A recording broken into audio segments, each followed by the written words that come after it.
Mosaic is the Catalan acronym for Technology-Aided Collaborative Simulation, a method of learning and teaching designed to develop and assess clinical, procedural, attitudinal, and cognitive competencies. This approach blends two techniques that have proven effective in learning: simulation and collaborative peer learning. It can be applied in clinical situations in which the patient's clinical presentation is likely due to one of at least three main differential diagnoses. Participating students gain a panoramic view of the components that come into play when professionals interact with patients in these situations. Each of the steps and elements in the activity reveals different facets of professional behavior. The method comprises 4 phases. 1. Educational design by teaching staff. 2. Collaborative design by groups of students. 3. Simulation. And 4. Debriefing. Phases 2, 3, and 4 are done face-to-face. Phase 1 is the pedagogical design of the activity. Working together with experts in simulation and psychometrics, professors select competencies that are amenable to teaching with Mosaic, defining the 3 most relevant differential diagnoses and the number of students participating in each session. The team designs the teacher's guide and the material that will be distributed to the students in a clinical handbook.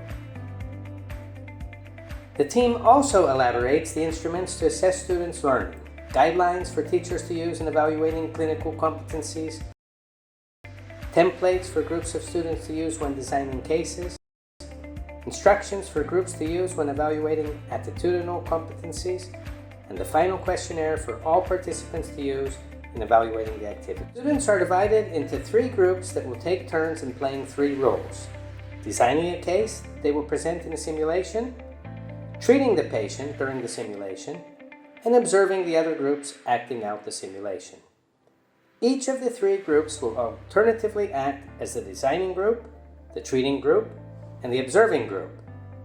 Thus, all students will participate in some capacity in each of the 3 cases.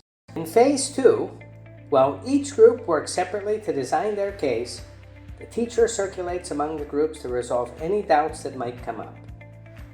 Groups are provided with a copy of all the instruments, including the guidelines that teachers will use to evaluate their performance. Each group is assigned a differential diagnosis and is asked to describe the signs and symptoms associated with the condition and the kinds of patients who are most likely to be affected.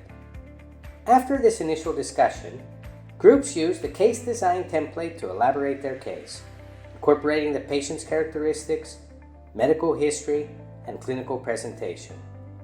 If students consider that complementary tests are indicated, teachers will provide them with the results of these tests when they consider them relevant. Each group assigns its members roles for the simulation of the case they design. These include a nurse, who will work in coordination with the teacher to guide the representation of the case, the patient, a member of the patient's family, and a person in charge of completing the attitude evaluation template. During the simulation, the members of the designing group will interact with the designated treating group in the scenario. So in planning the representation of the case, it is important for the designing group to consider the different approaches the treating group might take and to try to foresee how the patient and family member would respond. In Phase 3, each group presents the clinical situation that they have designed, orienting the treating group in the specific context of the case and helping them get focused and relaxed to deal with the case in the simulation.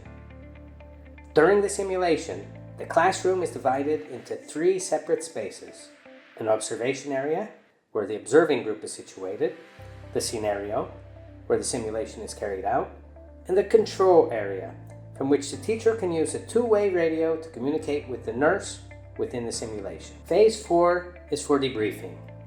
This phase is structured by cases, but everyone is free to participate. Each of the 3 cases is dealt with in turn. First, the treating group explains what they have seen and done and why they chose this course of action. Next, the group that designed the case comments on the treating group's performance, explaining what they expected from them and evaluating their transversal competencies. Finally, the observing group and the teachers join the discussion, establishing the fundamental concepts required to achieve the competencies being taught. When all three simulations have been analyzed, the teacher summarizes key messages about the targeted competencies and guides students in a discussion about how what they have learned can be applied in their future lives as professionals. Both students and teachers rate Mosaic highly. This method can be applied with a wide range of simulation resources. For example, with or without a robotized simulator, and with standardized actors or the students themselves playing the roles of the patients. It is a highly effective and economical way to teach clinical competencies and transversal competencies such as teamwork. For more information, consult the following sources.